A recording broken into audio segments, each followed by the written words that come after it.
Welcome to Brain Friz! Alam niya, alam mo rin! Hello ka Brainy! For today's video, tuturuan ko kayo kung paano gumamit ng Google Form.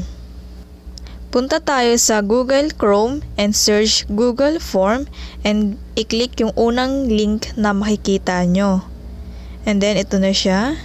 Click nyo lang yung personal and go to Google Forms.